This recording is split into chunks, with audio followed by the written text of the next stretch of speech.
একটা সামনে দেন, সামনে দেন।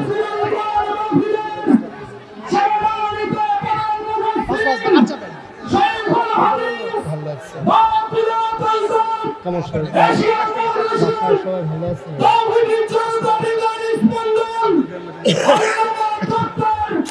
আমার বিশ্বাস গণতন্ত্র দিয়ে এই দেশ ঠিক করা যাবে না।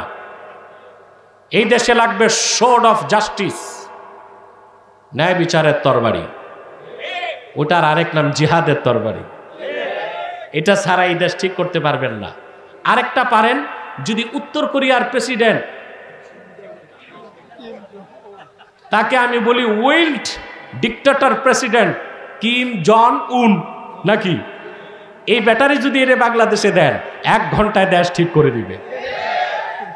ও কথা বলে না, ও ট্রিগার চাপে। ওর দেশে বন্যা পরিস্থিতি নিয়ন্ত্রণ করতে ব্যর্থ হয়েছে, 32 জন অফিসারকে বন্যা ঠেকাইতে পারল না কেন, গুলি করে মেরে ফেলছে। ওর বাবা মারা যাওয়ার পর 7 দিন হাসা মানা ছিল, যারা হেসেছে গুলি করে মেরে ফেলছে। ওর মেয়ে যেরকম চুল কাট করেছে, যারা ওই রকম চুল কাট করেছে সবার চুল চেষে দিয়েছে। এই বাংলাদেশ ঠিক করতে দুইটার একটা, হয় শরিয়া আইন লাগবে, নতুবা ওই জঙ্গলিরে এনে এই জঙ্গল সাফ করাইতে হবে। এখন এই সিদ্ধান্ত আপনাদেরকে নিতে হবে, কি করবেন আপনারা। কারণ ওই জঙ্গলকে আনলে, জঙ্গলিরে আনলে তো ওইটা আর দেশ থাকবে না, ওটাও জঙ্গল হয়ে যাবে, ঠিক কিনা?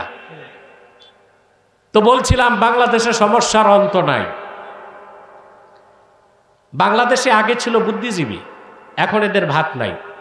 বুদ্ধিজীবীদের ঠাকুর যেগুলো সব আমার কাছে ডিবেটে হারছে আল্লাহর রহমতে। সবচেয়ে বড় শয়তান যেটা ছিল ঘাদানিকের সভাপতি শাহরিয়ার কবির, এটা গ্রেফতার হয়েছে, শুনছেন আপনারা? এটার নাম নাকি মুরগি চোর। এটা ডিবেটের পর জানছি আমি, ওরে আমি চিনতাম না। এই লোকটাকে গ্রেফতার করা হয়েছে। এই ঘাদানিক তৈরি করে, তারা ঘাদানিক তৈরি করে গেছে জাহানার ইমাম, ওইটারে আমি বলি জাহান্নামের ইমাম। রেখে গেছে তার পোষ্য পুত্র এই শাহরিয়ার কবিরকে। এটার কাজই হচ্ছে দেখে দেখে আলেম ওলামাদেরকে রাজাকার বলা। আপনারা দেখছেন 5 আগস্টের আগে বাংলাদেশের এক বিচারপতি আমাকে বলে রাজাকার, আমার জন্ম দেশ স্বাধীনের পরে।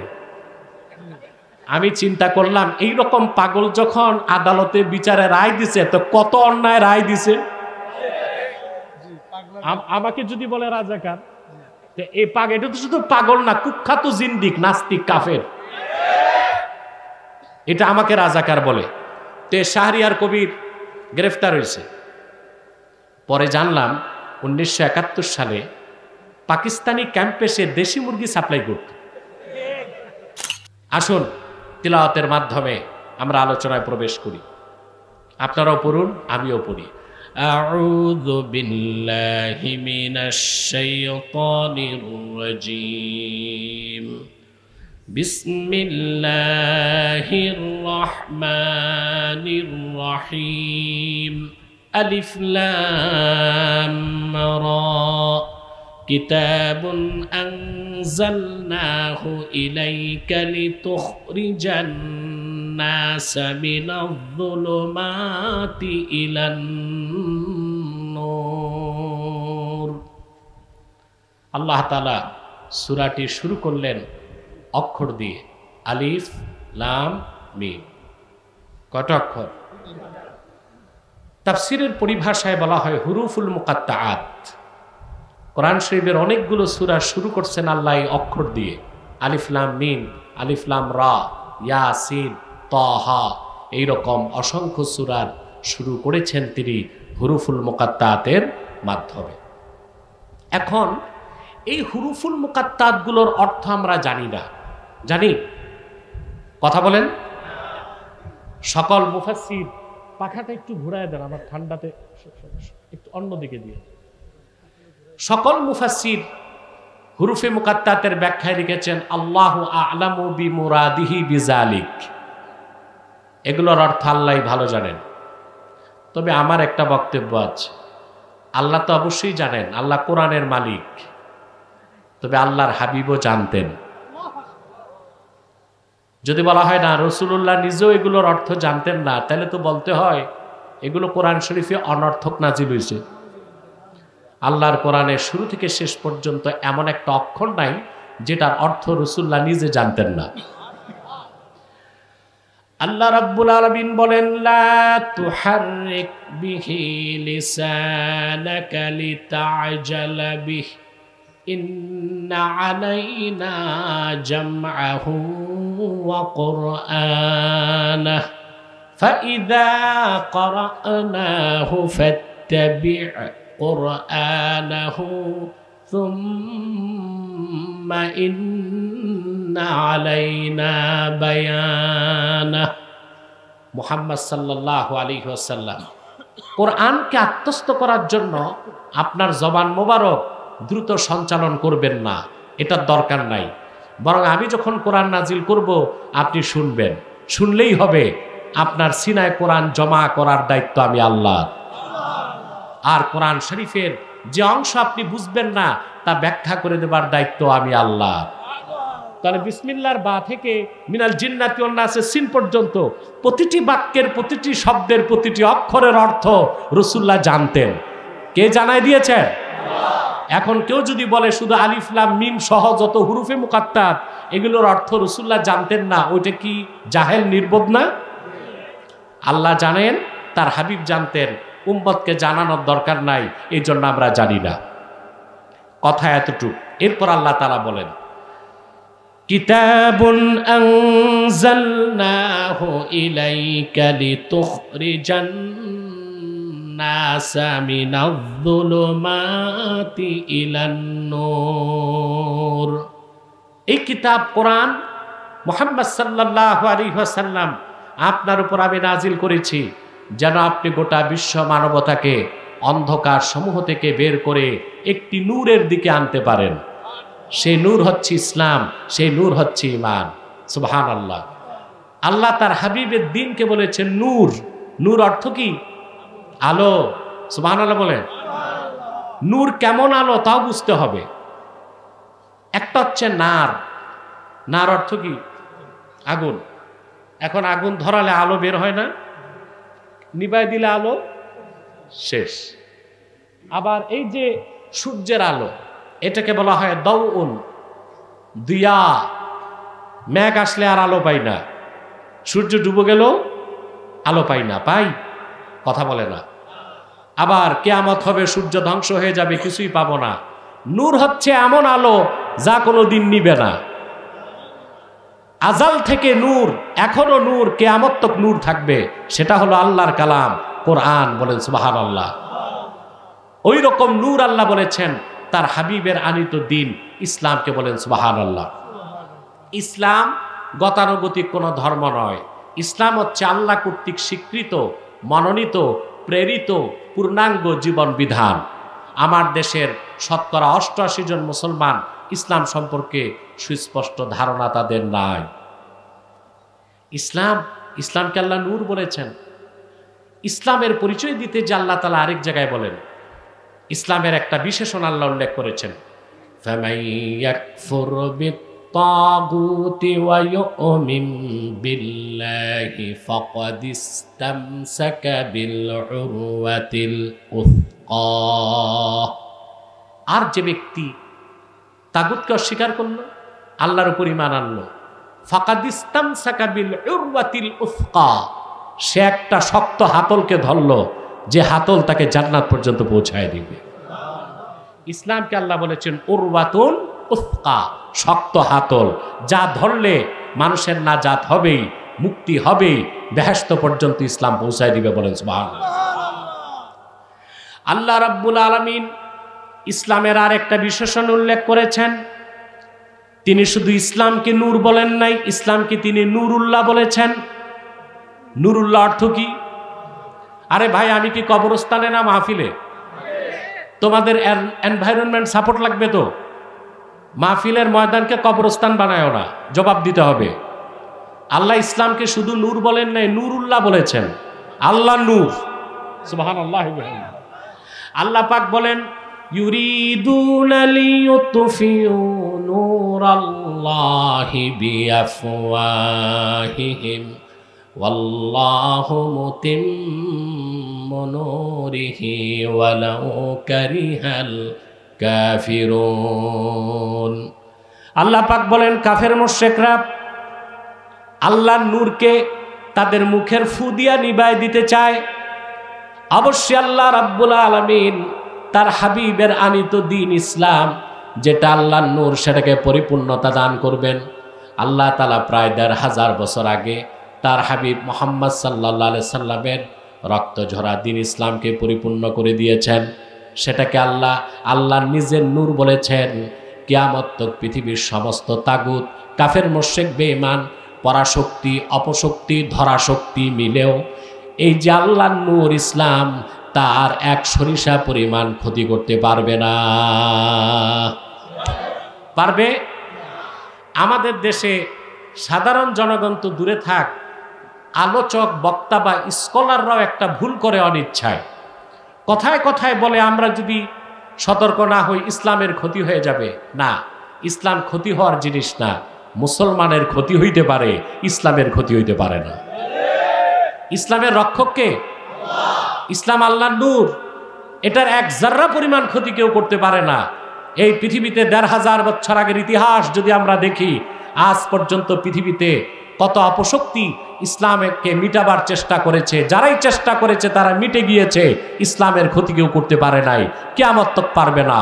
ইসলাম হচ্ছে আল্লাহর নূর, এটা চেরাগে মুহাম্মাদি। যতদিন এই পৃথিবীতে নদীতে জোয়ার আর ভাটা হবে, সমুদ্রের পানিতে ঢেউ সৃষ্টি হবে, বাতাস প্রবাহিত হবে, পাখির কলরব হবে, গাছের পাতা নড়বে, সূর্য উদিত হয়ে অস্ত যাবে, ততদিন পর্যন্ত আল্লাহর নূর দ্বীন ইসলাম চেরাগে মুহাম্মাদি পৃথিবীর মানুষকে আলো বিতরণ করতেই থাকবে। সুবহানাল্লাহ। এটা কার নূর? সুবহানাল্লাহ। আমরা ইসলাম সম্পর্কে আমাদের ধারণা নাই। আমার ভাইয়েরা, আল্লাহ রাব্বুল আলামিন ইসলামকে শুধু নূর বলেন নাই, শুধু নূরুল্লাহ বলেন নাই। আল্লাহ তাআলা ইসলামকে বলেছেন দ্বীনুল্লাহ। এটা আল্লাহর দ্বীন। এই দ্বীনটাকে আল্লাহ নিজের বলেছেন। কি বলেছেন? দ্বীনুল্লাহ। দ্বীনুল্লাহ অর্থ কি? জোরে বলেন। অন্যান্য ধর্ম যেগুলো আছে ইসলাম ছাড়া, নাম থেকেই প্রমাণ পাওয়া যায় ধর্মগুলো কোন একটি সম্প্রদায়ের। হিন্দু ধর্ম নাম কি প্রমাণ দেয়? ধর্মটা কাদের? খ্রিস্টান ধর্ম, বৌদ্ধ ধর্ম, ইহুদি ধর্ম। কোরআনের কোথাও ইসলামকে দ্বীনুল মুসলিমিন বলা হয়েছে? আল্লাহর কোরআনের কোথাও ইসলামকে দ্বীনুল মুসলিমিন বলা হয় নাই, বরং এটাকে দ্বীনুল্লাহ বলা হয়েছে। আল্লাহ রাব্বুল আলামিন বলেন, ইযা জাআ নাসরুল্লাহি ওয়াল ফাতহ ওয়া রাআইতান নাসা ইয়াদখুলুনা ফি দীনিল্লাহি আফওয়াজা। আল্লাহ ইসলামকে বলেছেন দ্বীনুল্লাহ, এটা আল্লাহর দ্বীন। তাহলে একমাত্র ইসলাম হচ্ছে সাম্প্রদায়িকতার ঊর্ধ্বে। কথা বলে না? বাংলাদেশে যারা কাফের মুশরিক, নাস্তিক, বুদ্ধিজীবী, তাদের ব্যবসার পুঁজি হচ্ছে স্বাধীনতার চেতনা, যুদ্ধাপরাধ, রাজাকার আর সাম্প্রদায়িকতা। এই ব্যবসা গেছে, ব্যবসা পুঁজি সহ গেছে। আছে না গেছে? ব্যবসা, ভণ্ডামি কতদিন আর। এগুলো তাদের নির্ধারিত বুলি, ব্যবসার পুঁজি, রাজাকার, যুদ্ধাপরাধী, স্বাধীনতার চেতনা, তারপরে মুক্তিযুদ্ধের চেতনা, রাজাকার, এরপরে সাম্প্রদায়িকতা, এগুলো তাদের পুঁজি। ব্যবসা শুধু যায় নাই, কেউ পালিয়েছে স্বামীর বাড়ি, কেউ শ্বশুর বাড়ি, কেউ জামাই বাড়ি, কেউ গেছে ওদের বাবা দাদাদের কাছে ব্রিটেন আর আমেরিকা। তওবা করে বিগত অন্যায়ের প্রায়শ্চিত্ত করার আগ পর্যন্ত বাংলাদেশে আর সেই ব্যবসা চলতে দেওয়া হবে না।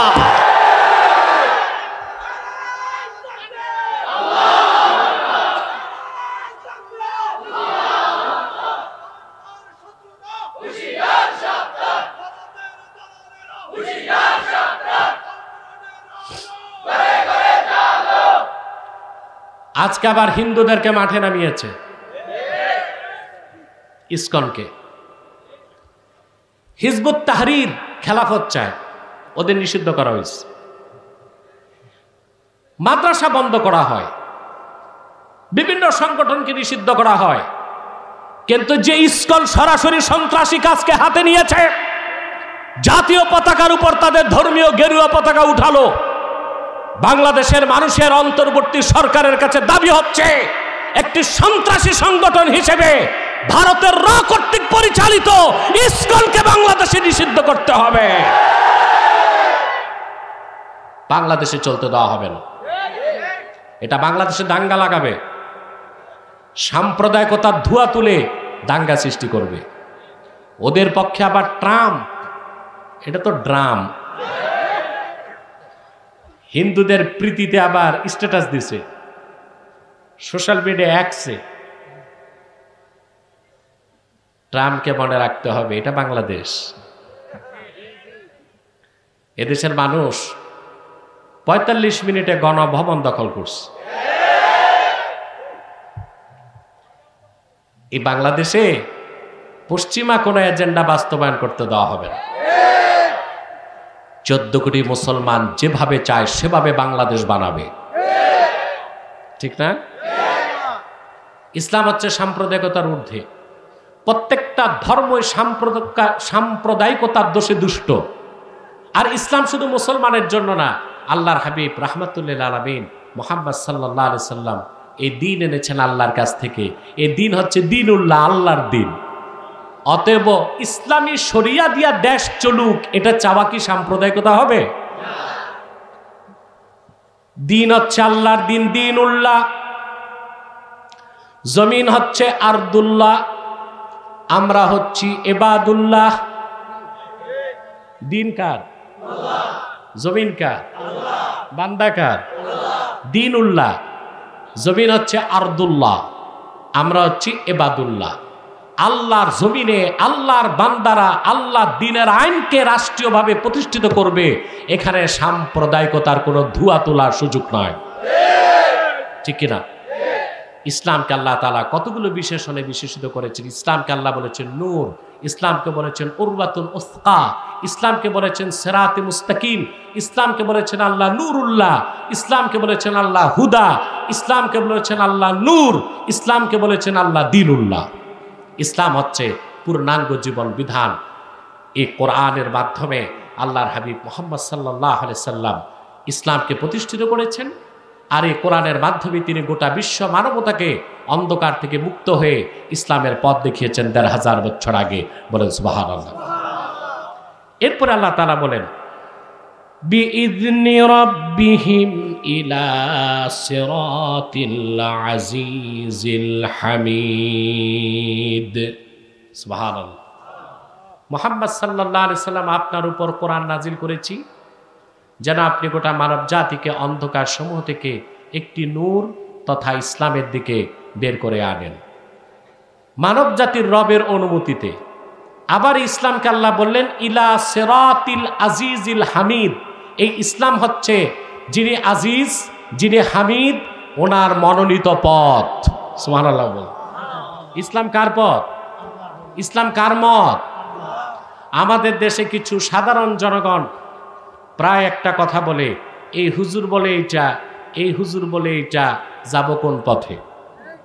এটা হচ্ছে জিএমটিটি, জাতে মাতাল তালে ঠিক মুসলমানের কথা। এরা বাজার করতে গেলে দেশি মুরগি চিনে, ঘি কোনটা খাঁটি নাকে লাগায় পরীক্ষা করে তাও চিনে, মাছ কোনটা ভালো কোনটা পচা তাও বুঝে, বিয়ের সময় বউ চিনে, শুধু কোনটা হক কোনটা বাতিল এটা চিনে না। এটা হচ্ছে জাতে মাতাল তালে ঠিক। কে কোন পথে ডাকলো তা দেখতে হবে না, একটাই পথ আল্লাহর, সেটা ইসলাম। সুবহানাল্লাহ বলে। ওইটাকে আল্লাহ বলেছেন সিরাতিল আজিজিল হামিদ। ওই পথটা হচ্ছে, ইসলাম হচ্ছে আল্লাহ কর্তৃক স্বীকৃত মনোনীত পথ। এটা একটাই। এটা কয়টা? ইসলাম একটাই। ইসলামের কোনো ভার্সন নাই, ইসলামের কোনো ভার্সন নাই। বাংলাদেশে যে কত সমস্যা, আমার বিশ্বাস গণতন্ত্র দিয়ে এই দেশ ঠিক করা যাবে না। এই দেশে লাগবে সোর্ড অফ জাস্টিস, ন্যায় বিচারের তরবারি। ওটার আরেক নাম জিহাদের তরবারি। এটা ছাড়া এই দেশ ঠিক করতে পারবেন না।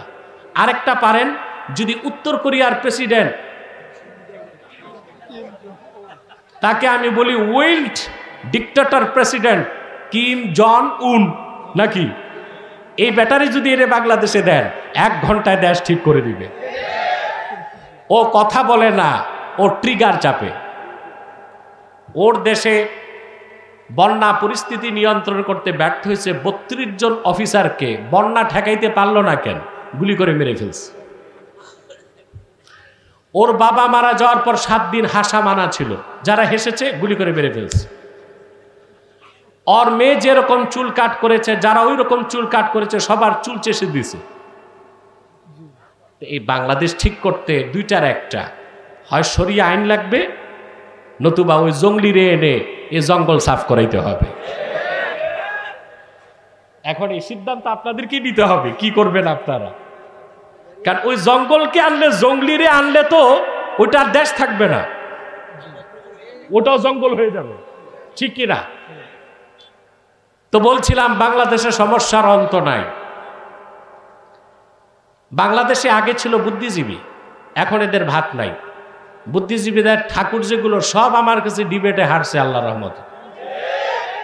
সবচেয়ে বড় শয়তান যেটা ছিল, ঘাদানিকের সভাপতি শাহরিয়ার কবির, এটা গ্রেফতার হয়েছে, শুনছেন আপনারা? এটার নাম নাকি মুরগি চোর। এটা ডিবেটের পর জানছি আমি, ওরে আমি চিনতাম না। এই লোকটাকে গ্রেফতার করা হয়েছে। এই ঘাদানিক তৈরি করে, তারা ঘাদানিক তৈরি করে গেছে জাহানার ইমাম, ওইটারে আমি বলি জাহান্নামের ইমাম। রেখে গেছে তার পোষ্য পুত্র এই শাহরিয়ার কবিরকে। এটার কাজই হচ্ছে দেখে দেখে আলেম ওলামাদেরকে রাজাকার বলা। আপনারা দেখছেন 5 আগস্টের আগে বাংলাদেশের এক বিচারপতি আমাকে বলে রাজাকার, আমার জন্ম দেশ স্বাধীনের পরে। আমি চিন্তা করলাম, এইরকম পাগল যখন আদালতে বিচারে রায় দিছে, তো কত অন্যায় রায় দিছে। আমাকে যদি বলে রাজাকার, এই পাগল, এটা তো শুধু পাগল না, কুখ্যাত জিন্দিক, নাস্তিক, কাফের, এটা আমাকে রাজাকার বলে। তে শাহরিয়ার কবির গ্রেফতার হয়েছে। পরে জানলাম 1971 সালে পাকিস্তানি ক্যাম্পে সে দেশি মুরগি সাপ্লাই করত। এটা আবার আমাদের কথা না, এটা বলেছে সেক্টর কমান্ডার বঙ্গবীর কাদের সিদ্দিকী। আমরা তো বঙ্গবীর আব্দুল কাদের সিদ্দিকীর কথা মানতে হয়, সেক্টর কমান্ডার।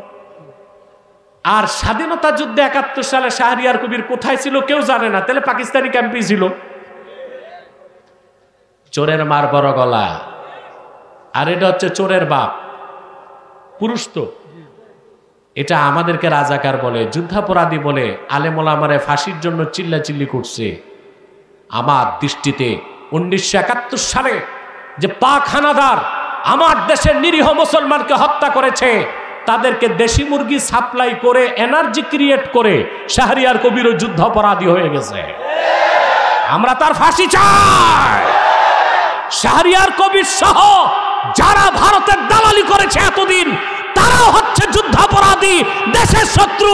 দ্রুত ট্রাইব্যুনালে তাদের ফাঁসির আদেশ দিতে হবে।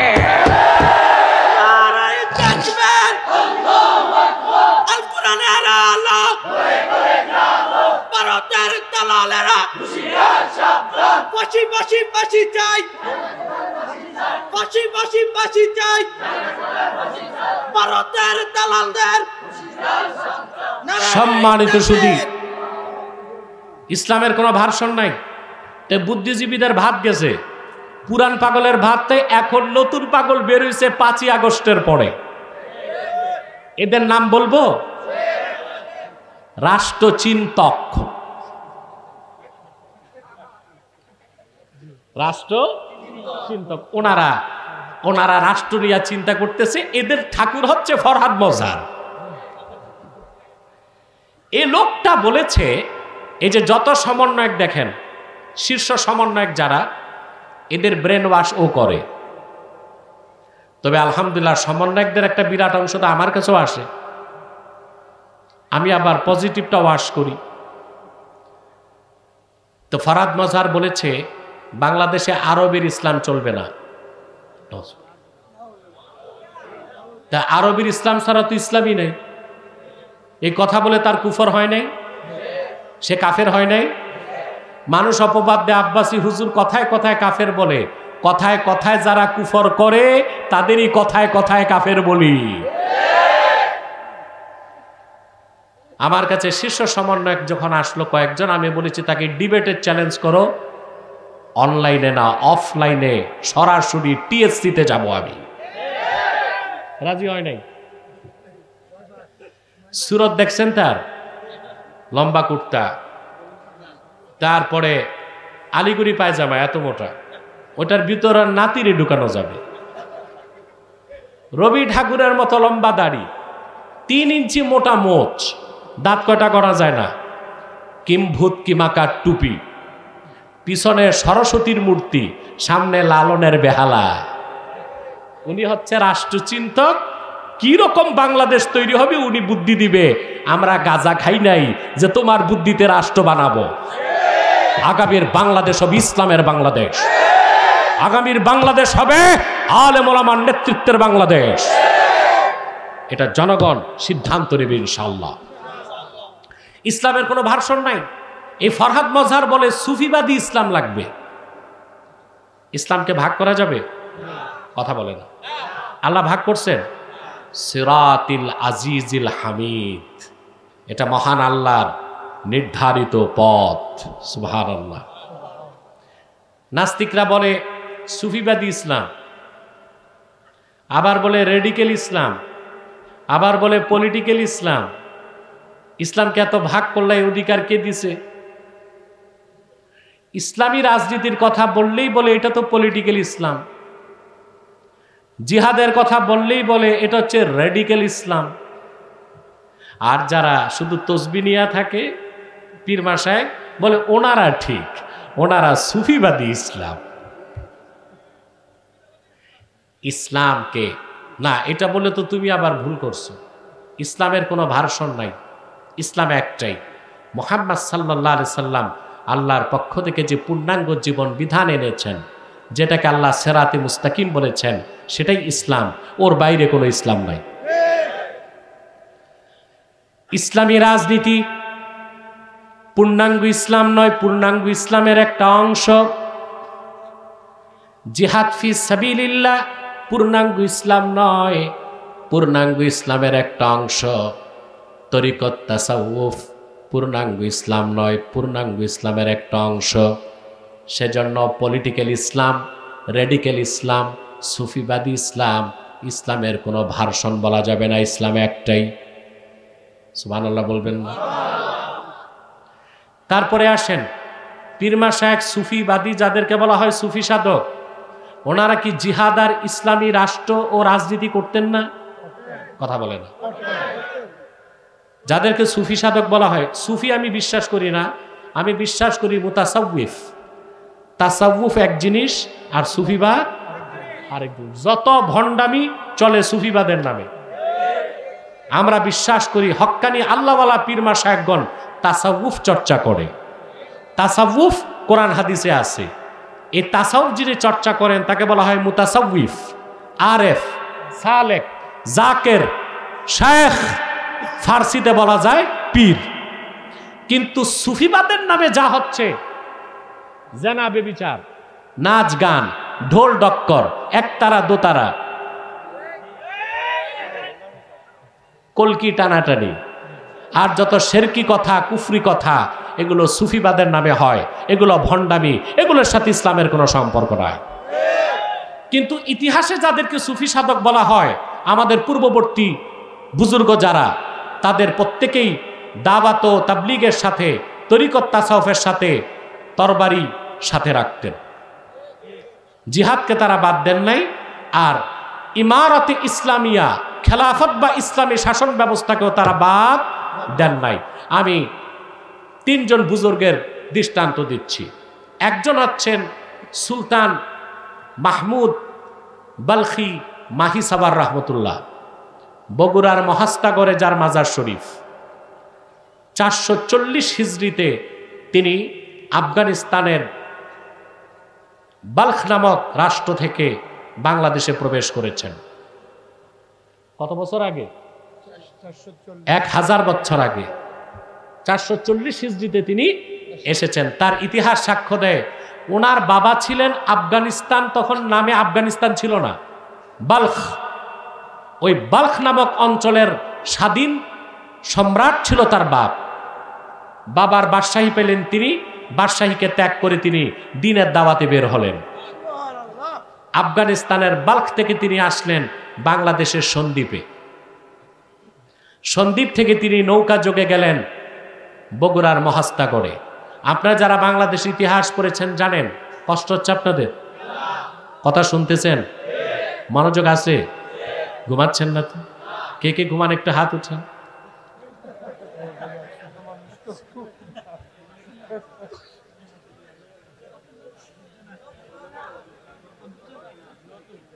বুঝে না, বুঝে না।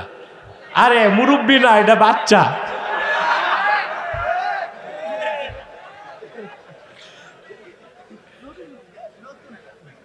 এই লোকগুলো কি ঘুম থেকে উঠে আসতেছে নাকি?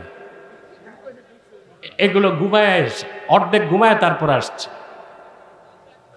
সম্মানিত সুধী, সুলতান মাহমুদ বালখি মাহিসার রহমতুল্লাহ সন্দ্বীপ থেকে গেলেন বগুড়ায়। কোথায়? আপনারা জানেন প্রাচীন বাংলার রাজধানী ছিল বগুড়া, মহাস্তাগর, দিনাজপুর, এই অঞ্চলটা ছিল প্রাচীন বাংলার রাজধানী। এগুলো জানেন তো? সুলতান বালখি যখন বগুড়াতে পৌঁছলেন, হিন্দু রাজা পরশুরাম ওখানে রাজত্ব করত। সুলতান বালখি রহমতুল্লাহর দাওয়াত শুনে রাজা পরশুরামের স্ত্রী আর মন্ত্রী মুসলমান হয়ে গেছে। আমি ইতিহাস বলছি 1000 বছর আগের।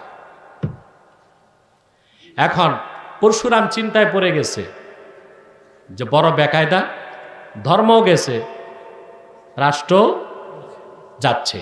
সে তখন যুদ্ধের এলান করল, যুদ্ধের প্রস্তুতি নিল। সুলতান মাহমুদ বালখি তিনিও তসবি গলায় রেখে হাতে তরবারি নিলেন। যুদ্ধ হলো, যুদ্ধে পরশুরাম নিহত হলো। 1000 বছর আগে দাওয়াতের সাথে সুলতান বালখিকে জিহাদের পথ বেছে নিতে হয়েছে। বগুড়ার মাটিতে প্রথম কালেমার ঝান্ডা তিনি উড্ডীন করে দিয়েছে। জিহাদ করেন নাই তো? যারা আমাদেরকে বলে সুফিবাদী ইসলাম মানে জিহাদকে বাদ দিতে চায়, তারা আমাদেরকে ভুল ইতিহাস শোনায়। আমাদের দেশে কিছু দালাল বক্তাও ছিল, এই কথাগুলো বেশি বলতো সেকুলারদেরকে খুশি করতে, ঠিক না? এই বক্তাগুলো এখন কোথায় পালাইছে, দূরবীন দিয়েও খুঁজে পাওয়া যাচ্ছে না। অনেকে চাকরি বাকরি হারাইছে, চাকরি বাকরি হারাইছে। আহা, কিরকম ফাসেক! একটা যার হাতে খুন, শিরক কুফরে ভরপুর হৃদয়, এরকম একটা মানুষকে সার্টিফিকেট দেয় আপনি জান্নাতি।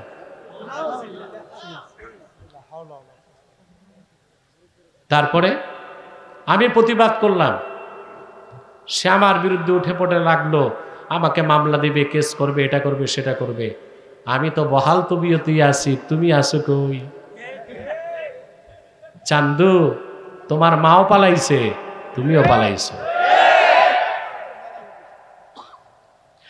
এইসব কমার্শিয়াল বক্তাগুলো, ধান্দাবাজ বক্তাগুলো, স্টেজে যে রাজনীতিবিদ থাকে সেকুলার, ওদেরকে খুশি করতে বলে ইসলাম সুফি দরবেশদের মাধ্যমে ইসলাম প্রতিষ্ঠিত হয়েছে, আমরা সুফিবাদে বিশ্বাসী। কিন্তু আল্লাহওয়ালা প্রত্যেক হক্কানি সুফি দরবেশ, তাদের হাতে থাকতো গলায় থাকতো তাসবিহ, সিনায় থাকতো কোরআন, হাতে থাকতো তরবারি। আপনারা হযরত শাহজালাল রহমতুল্লাহ মাজার শরীফ জিয়ারত করছেন, কিন্তু আপনারা একটা কাজ করেন না। ওনার জিয়ারত করে আপনারা যান গজার মাছ দেখতে, ওই গজার মাছ দেখায় কোনো লাভ?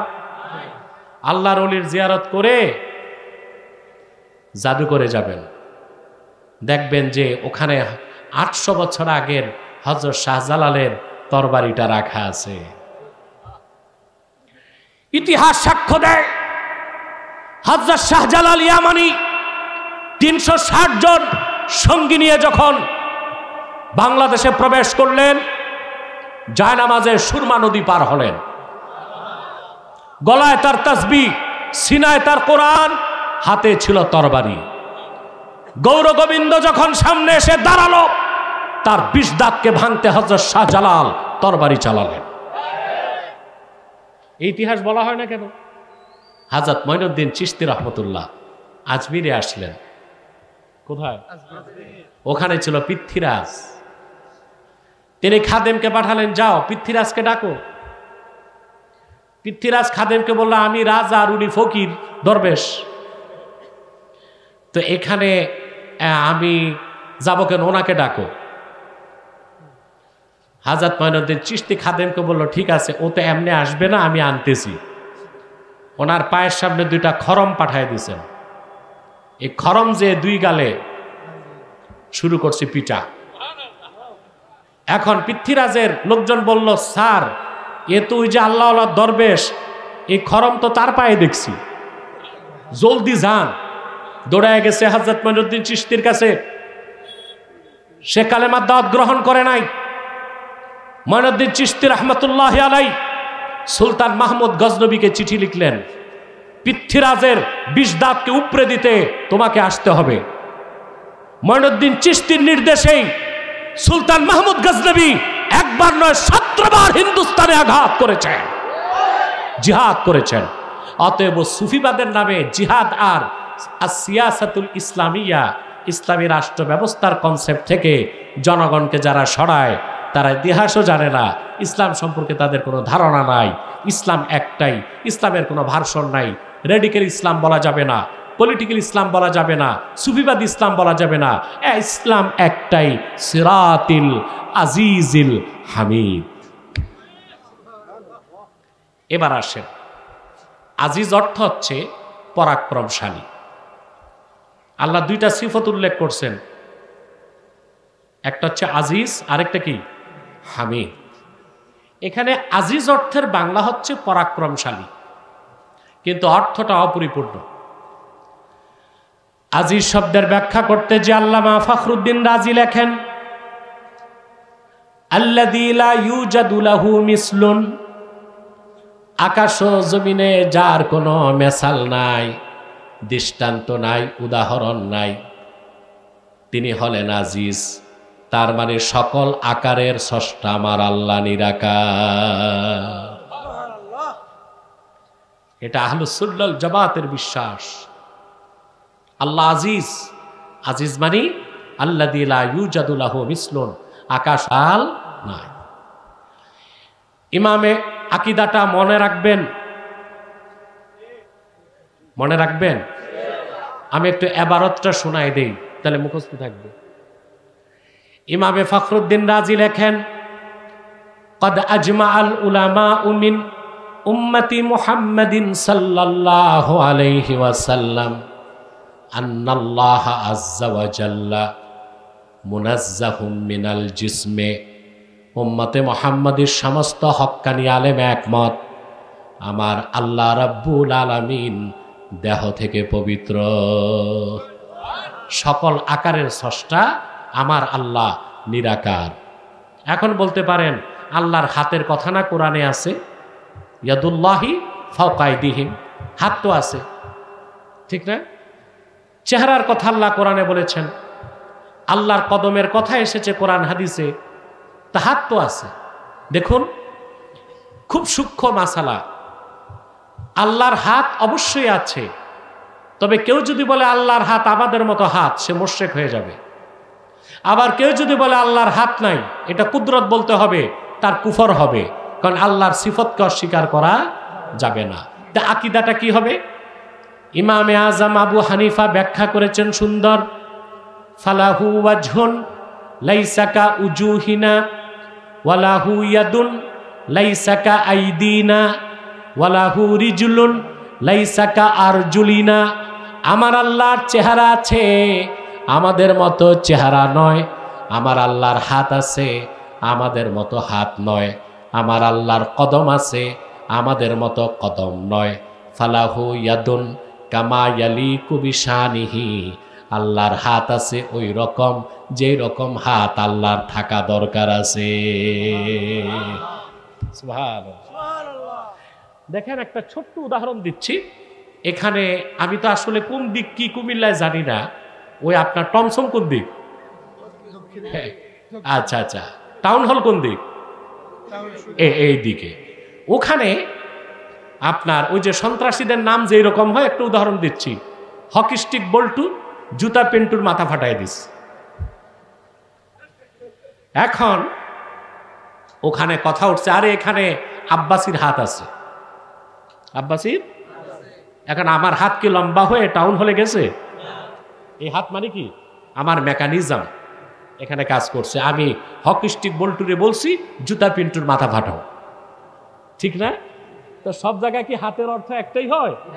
না। এরপর এইটা আমার হাত, এটা আমার ফিজিক্যাল হ্যান্ড, ঠিক না? এই সব কিছুর ঊর্ধ্বে আমার আল্লাহর হাত।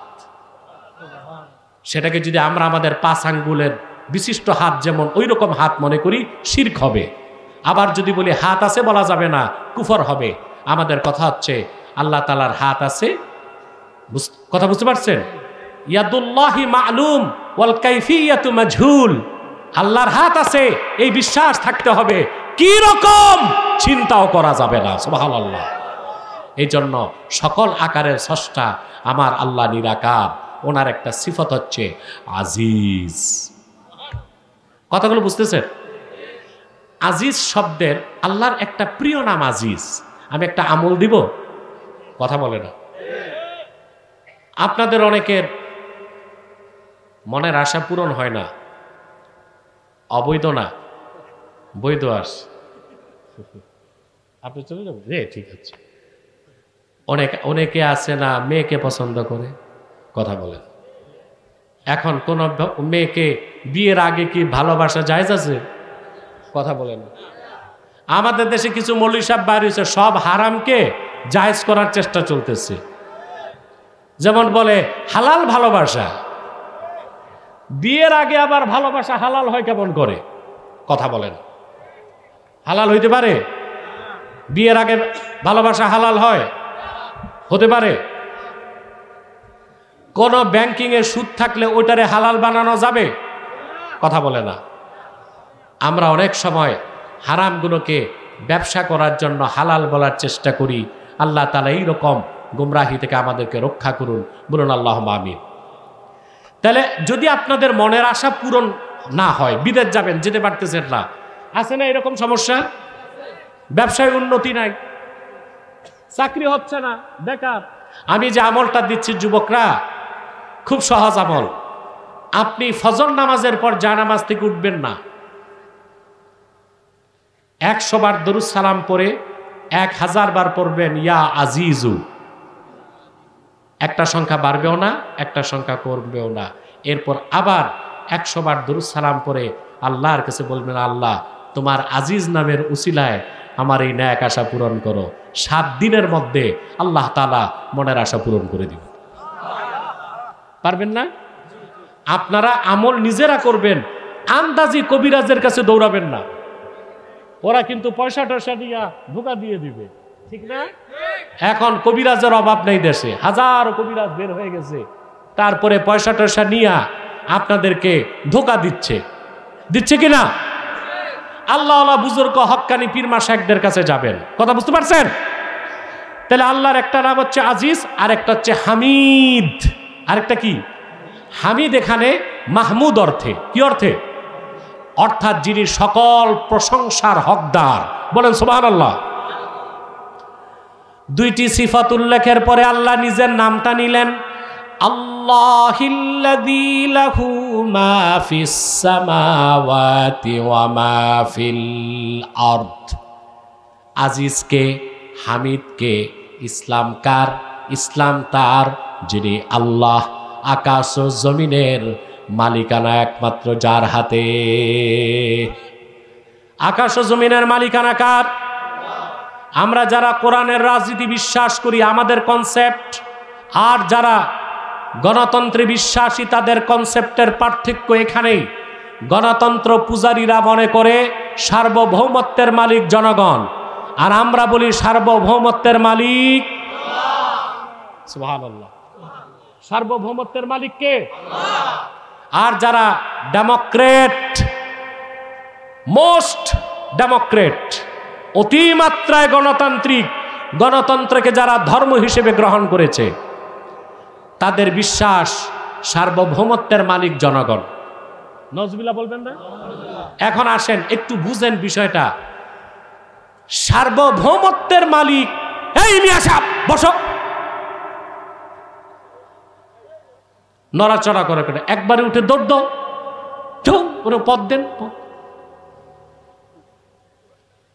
রাত হয়ে গেছে, পানি পড়তেছে, আমি দেখতেছি আর কয়েক মিনিট, তাহলে একটা মেসেজ আমি দিতে পারবো আপনাদেরকে। আর মাইক যেটা, এটা 1.5 ব্যাটারি, এটা আমারে কাহিল করে দিছে একেবারে। আমি জানি না মোশতাক ফৈজি সাহেব কীভাবে কথা বলছেন এই মাইকে, কিন্তু আমি তো দিনে প্রোগ্রাম ছিল ওখানে প্রায় 2 ঘন্টা আলোচনা, এরপর রাতে মাইকের যদি অবস্থা হয় তা আমি কালকে কিভাবে কথা বলবো? মজুমদার, আপনি মাইকটা আগামী বছর থেকে যেই আসুক মাইক ঠিক রাখবেন। মাইকটা হচ্ছে একজন স্কলার বা আলোচকের প্রধান হাতিয়ার। এখানে যদি সমস্যা হয় তো একেবারে খুব কষ্টকর একটা বিষয়। এখন যারা বলে এখন আপনার সংবিধান তৈরির কথা আসতেছে না, কথা বলে না, তো যারা গণতন্ত্রে বিশ্বাসী তারা বলতেছে ধর্মনিরপেক্ষতার কনসেপ্ট থাকবে কি থাকবে না, বলতেছে না? বলেন, বলতেছে। যারা গণতন্ত্রকে বিশ্বাস করে এই কথা বলে জনগণ সার্বভৌমত্বের মালিক, তারা হিন্দুরা যেভাবে নিজেরা মূর্তি তৈরি করে ওইটারে খোদা মনে করে ইবাদত করে, আবার প্রয়োজনে ওইটারে নদীতে নিয়ে ধ্বংস করে, যারা জনগণকে সার্বভৌমত্বের মালিক মনে করে ওরা নিজ হাতে সংবিধান তৈরি করে সংবিধানের উপর ঈমান আনে, আবার সময় মতো ওই সংবিধানকে বাতিল করে দেয়। এটা হচ্ছে পৌত্তলিকদের মূর্তি পূজার মতোই একটা শিরক। হিন্দুরা মূর্তি বানায় না, কি মনে করে? কথা বলেন, ভগবান কয়, নিজ হাতে বানায়। তারপরে পূজা টুজা হয়ে গেলে এটারে নিয়ে আবার ডেস্ট্রয় কারা করে? নদীতে নিয়ে ঝাড়ু টাড়ু দিয়ে মানে এটারে একেবারে নিজ হাতে বানায় ঈমান আনছে। ঈমান আনার পর আবার নিজেরাই ধ্বংস করলো। যারা জনগণ সার্বভৌমত্বের মালিক এই স্লোগান দেয় তারা জনগণ দ্বারাই সংবিধান রচনা করে, এরপর আবার সময় মতো ওই সংবিধান করা বাতিল করে। এবার একটা তথ্য দিচ্ছি আপনাদেরকে, কথাটা হৃদয়ে গেঁথে নেবেন। হযরত ওমর রাদিয়াল্লাহু তাআলা আনহু, হযরত ওমর তিনি বলেছেন, কুন্না ফিল জাহিলিয়াতি নাসনাউল আসনামা বিল আজওয়াহ। হযরত ওমর বলেন, জাহিলি যুগে আমরা খেজুর দিয়া মূর্তি বানাতাম। কি দিয়ে? বসেন। হযরত ওমর বলেন, জাহিলি যুগে খেজুর দিয়া মূর্তি বানাইতাম, কোলে রাখতাম, সিনায় রাখতাম, চুমা দিতাম, বগলে রাখতাম, সম্মান করতাম, ক্ষুধা লাগলে খাইয়া ফেলতাম। খাওয়া যাইতো কেন? খেজুর দিয়া বানাইছি। এজন্য আমি হিন্দুদেরকে পরামর্শ দিব, মাটি দিয়া না বানায় তোমরা আটা দিয়া বানাও, তাহলে এগুলার নদীতে ফেলার দরকার হবে না, পাউরুটি বানায় খাওয়া যাবে। এখন আসেন, সার্বভৌমত্বের মালিক জনগণ যারা বলে তারা কত বড় ভণ্ডামি করে দেখেন। হযরত ওমর বলেছেন, আমরা খেজুর দিয়ে মূর্তি বানাতাম, সম্মান করতাম, শ্রদ্ধা করতাম, চুমা খাইতাম, সিনায় রাখতাম, মাথায় রাখতাম, ক্ষুধা লাগতো, খেয়ে ফেলতাম। তো যারা বলে জনগণ সার্বভৌমত্বের মালিক, তারা আবার জনপ্রতিনিধিদেরকে এক জায়গায় নিয়ে সংসদে নিজেরাই সংবিধান বানায়, সংবিধানের উপর ঈমান আনে, আবার তারই সংবিধানকে খেয়ে ফেলে। তাই হয়েছে না? ওরা করতো মূর্তি পূজা আর এরা করতেছে সংবিধানের পূজা। আল্লাহ স্পষ্ট করে দিয়েছেন, লাহু মাহফিস সামাওয়াতি ওয়া মাহফিল আরদ, আকাশ ও জমিনের সার্বভৌমত্বের মালিক কে? তিনটা কারণে, মিলকান, খালকান, আবিদান। আকাশ ও জমিনের মালিকানা আল্লাহ, আকাশ জমিনের স্রষ্টাও আল্লাহ, আর বান্দাগুলোর স্রষ্টাও আল্লাহ। এই জন্য সার্বভৌমত্বের মালিক জনগণ না আল্লাহ। আমরা চাই সংবিধান পরিবর্তন হোক। ৭২-এর সংবিধান আমরা মানি না, চলবে না। তবে সেই সংবিধান হতে হবে কোরআন ও সুন্নাহর আলোকে। মুসলমান রাষ্ট্র পরিচালনায় সংবিধান রচনা করে, তবে সেটার উপর ঈমান আনে না। মুসলমান ঈমান আনে কোরআন হাদিসের উপর। সংবিধান প্রয়োজন অনুযায়ী তারা রদবদল করে। আর যারা জনগণকে সার্বভৌমত্বের মালিক মনে করে, তারা ওই যে হযরত ওমর বলেছেন, খেজুর দিয়া মূর্তি বানাতেন, আবার খেয়ে ফেলতেন। জনগণ সংবিধান বানায়, জনগণ সংবিধান ক্যান্সেল করে, সংবিধানের উপর মুসলমান ঈমান আনতে পারে না। আল্লাহ পাক তারপর বলেছেন, ওয়াইলুল লিল কাফিরিনা মিন আযাবিন শাদীদ, কাফেরদের জন্য রয়েছে দুর্ভোগ, তাদের জন্য রয়েছে কঠিন শাস্তি। আল্লাহ তাআলা এই কথাগুলোর উপর আমল করার তৌফিক আমাদেরকে দান করুক। বলুন আল্লাহুম্মা আমিন। আসুন আমি মোনাজাত করছি পবিত্র ঈদ মিলাদুন নবী সাল্লাল্লাহু আলাইহি সাল্লাম স্মরণে 15তম বার্ষিক ওয়াজ ও দোয়া মাহফিল। এটা হচ্ছে আপনাদের ধর্মপুর পূর্ব চৌমুহনীতে, চিনেন আপনারা? ওখানে আমি থাকব, প্রধান বক্তা মোশতাক ফৈজি সাহেব, নাগাইশের পীর সাহেব থাকবেন, এবং আমাদের কুমিল্লা খেতাসার যিনি আছেন হযরত আল্লামা জাবেদ আলম জোনপুরি পীর সাহেব জোনপুরি থাকবেন। সকলকে আমি দাওয়াত করছি। ডিসেম্বরে কোথায়? 19 তারিখ কুমিল্লা মহানগর তাহরিকে খাতমে নবুয়ত কুমিল্লা মহানগরের উদ্যোগে ডিসেম্বরের কত তারিখ? 19 তারিখ সার্বি কলেজ মাঠে মাহফিল। আপনারা যাবেন। রব্বানা যালামনা আনফুসানা ওয়া ইল্লাম তাগফির লানা ওয়া তারহামনা লানাকুনান্না মিনাল খাসিরিন। আল্লাহ তাআলা তানজিমুল উম্মাহ, তাহজিবুল উম্মাহ এর উদ্যোগে আয়োজিত 13তম তাফসিরুল কোরআন মাহফিলে তোমার অসংখ্য নেককার বান্দা, পর্দার আড়ালের মা বোন নিয়ে হাত তুলেছি। আল্লাহ, এতগুলো মানুষের মধ্যে যার দুটো হাত তোমার ভালো লাগে আল্লাহ, তার দুটো হাতের বিনিময়ে আমাদের জিন্দেগীর সব গুনাহ তুমি মাফ করে দাও। রব্বুল আলামিন, আল্লাহ তাআলা হৃদয়ের গভীর থেকে দোয়া করি, আল্লাহ তোমার আখিরি নবী নূর নবীজি আমার মুহাম্মদ সাল্লাল্লাহু আলাইহি ওয়াসাল্লাম আজ থেকে ১৫০০ বছর আগে দুনিয়ার থেকে বিদায় নিয়েছেন। হায়াতুন নবী হিসেবে জান্নাতুল ফেরদাউস রওজা মুবারকে বিশ্রাম নিয়েছেন।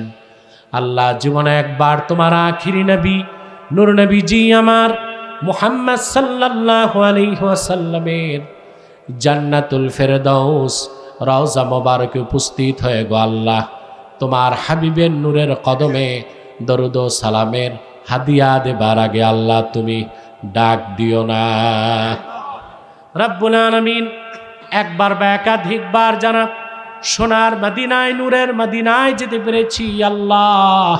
জীবনে বারবার তোমার আখিরি নবী নূর নবীজি আমার মুহাম্মদ সাল্লাল্লাহু আলাইহি ওয়াসাল্লামের নূরের শহর মদিনাতুল মুনাওয়ারা জিয়ারতের জন্য তাদের কপালটা খুলে দাও।